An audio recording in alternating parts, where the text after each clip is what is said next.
Hello dear chess friends and welcome to our new video. In that video I will present game played between Vladimir Alatortsev and black was Grigory Levenfish. Game was played in 1937 in Soviet Union final. Game is extremely important to understand concept of key square. And let's see what happened in the game. Just to give some information about the players, Vladimir Alatortsev was very well-known player between two world wars, and he was also well-known as a great composer, especially in pawn endgames.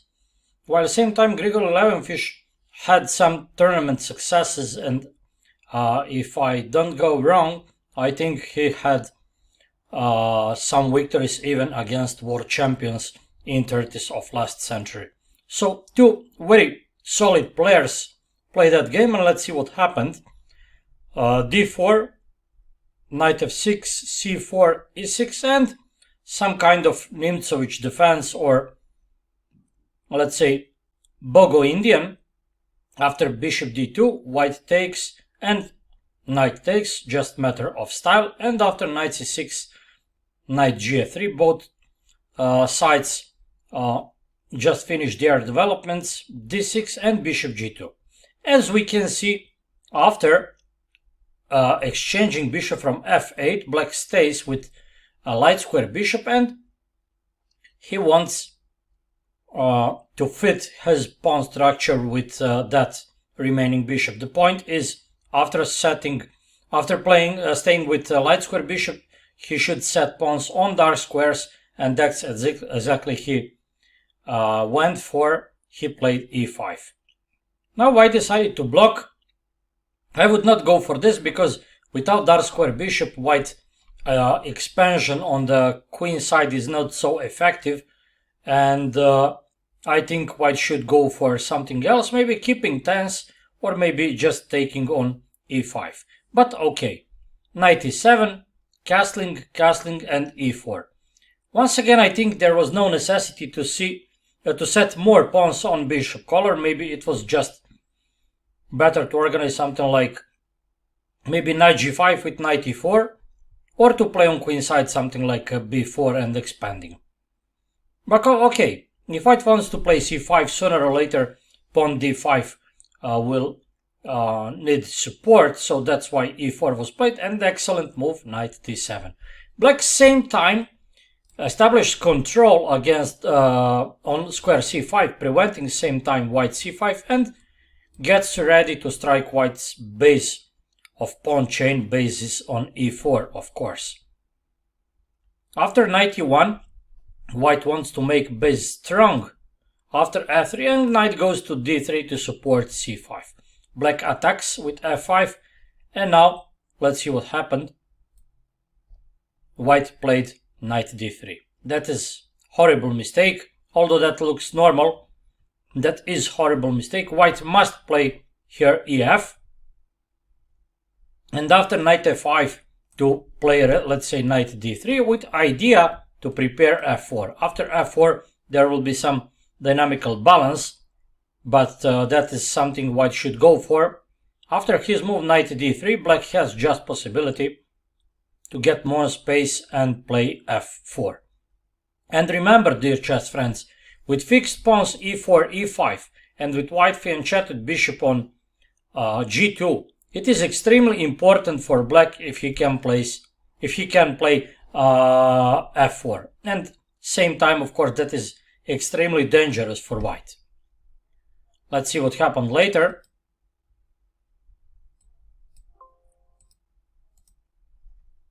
After f4, gf. Okay, if white does not play this, black will play g5, same time supporting pawn and continuing attacking on the king side. Of course, black advances pawns accordingly to pawn chain. Direction of that pawn chain is our king side, and that's why he expands exactly on the king side. White decided to take, and now we can see that everything depends on white's ability to provide e5. If white is able to play e5, he will have even better position because he will open position. Black king may be in problem and he will liberate that pawns C and D, as you can see. But the point is, it is black on the move, and you can of course guess black's next move. That is knight g6. Black wants to occupy square e5. After occupying firmly square e5, black will be completely winning because white bishop on g2 would be just horrible in comparison to bishop on c8. Same time, white king will be in problem, and by installing piece firmly on e5, black will level just white pawn majority on the queen side and in the center, so 5 against 3 would not be used because pawn e4 would not be able to advance. Same time, with 3 pawns against 2 pawns on the king side, black will just expand, winning the game. And game goes pro and con against pro and con e5 advanced. So black goes for queen e7, once again controlling e5, but also controlling c5. So now after c5, black can just take and white can do nothing. So white decided to play rook e1 and black invades. After knight takes, white decided to play f3, blocking, but now you can see that black plays b6. Excellent move, stopping white activity there. If white goes for b4 to prepare c5, black crashes with a5, and now we can see white is in problem because a5 would be opened. Of course, if white plays something ridiculous like b5, that will just help black to easily win the game because white has nothing on the queen side and black has freedom to organize on the king side whatever he wants. So a5 would be just destroying move. After move b6, white decided to take, and of course black takes back with the queen. As you can see, dear chess friends, black had one knight on e5, then he had another knight on e5, now there is queen, and the endgame there will be a rook, and finally there will be king. So why do I like to present that game to my students and also now to you, my dear chess friends? Well, the point is you cannot find better spot, better and more instructive game to explain principle of key squares. e5 is key square. If white gets able to play e5, he will get advantage. If black maintains superbly blockading on e5, he will have absolutely winning endgame. So everything depends on controlling of e5 square. Also, by trading pieces occupying key square, black will be able to put many different threats in many various directions. So after queen e5, let's see what happened. Queen d2, bishop d7, and after queen c3, no chance, black will not take, he just supports queen. White eliminates blockader, but there is another blockader, and after a3, very important resource for black is a5. Well, after b4, which was not happen, black would be able to take, but white will maybe later organize some counterplay with rook a1. I think black would go for waiting like king f7, and in some good moment he will decide to take or not. Well, white decided to play b3, and now white decided to play patiently. He will not be able to play b4 with some great effect, so he should go maybe for Wabank play with b4 previous move. Black infiltrates with the king, making it closer. White does the same.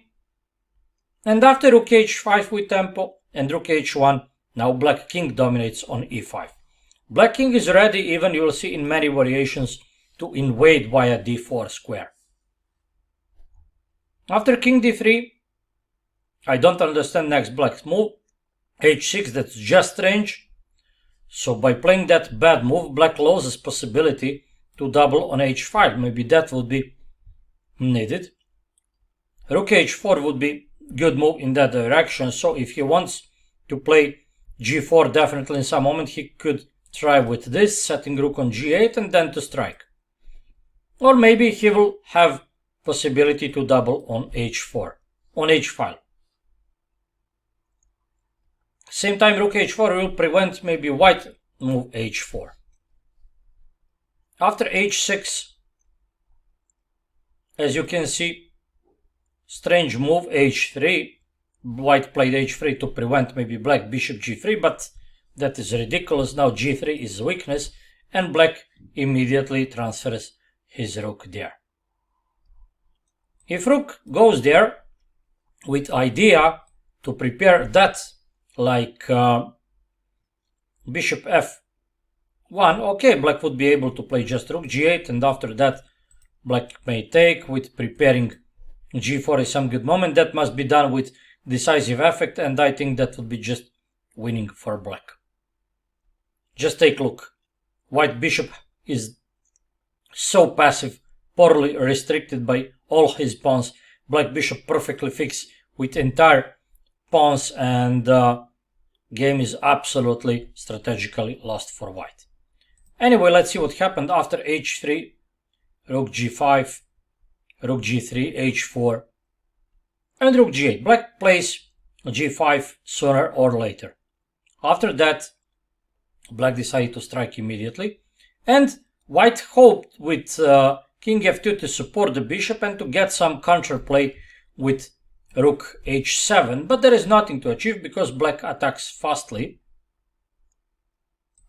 After rook h5 looks like good attempt to find some counterplay, black superbly reacts with king d4. Yes, king goes directly straight forward to attacking queen side pawns. There are some targets. Black already threats with a4 in some moment, or maybe with king c3, of course, if white rook moves. Game is absolutely winning for black, and after rook d1, king invades deeper and deeper. Rook h7 was happened here, but black has excellent intermediate move. gf, now rook d7 will just lead to defeat after fg2, and white is completely lost. After this, bishop f1, black played inventively king c2. If rook e1, black just moves rook back to g7, and of course after this, king b3, taking pawns, and black a pawn is predicted to decide that game. So after king c2,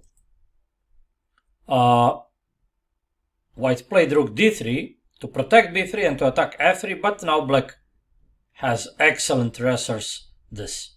Deflecting the bishop, protecting the rook, of course, this leads to losing exchange. Black wants to eliminate bishop f1 and white is hopeless. He tried with rook f3, but after this, black is a bishop up. Rook c7, black must go for precise play, and his next move is absolutely amazing. He must keep pawn f to win the game. White may collect some pawns, but f pawn is passed and it will decide the game. So after king d3, bishop e2, pawn goes to the action. Now rook h6 and rook g2 is threat. After rook h2, okay, black takes a pawn, and once again black renews the threat, and after rook g6 finally white resign. He is in zugzwang, he cannot move anything. After d6, pawn is lost. After b4, pawn c4 is lost. If white moves rook, there is rook g2, deadly check, and black easily wins the game. So that was the game I want to present you in that video. I will once again pay attention on important moments. After f4, black practically forced white to take, and he was able to maintain blockade on e5 square. After maintaining blockade on e5 square, as you can see, now one knight, then another knight, finally later a bit queen control c5 and the rook, and finally king in the endgame. Black convincingly won the game because, of course, white has bad bishop, white has passive king, white has passive rooks, and white has, maybe as the most important, useless majority 5 against 4 on the left side on the board. I hope everything was clear with that example, dear chess friends, and I suggest you to maintain firm occupation of key squares in your future games.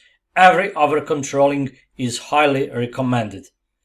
Wish you many victories like that victory held by Levenfish. Hope you will enjoy our next videos and see you soon. Bye bye.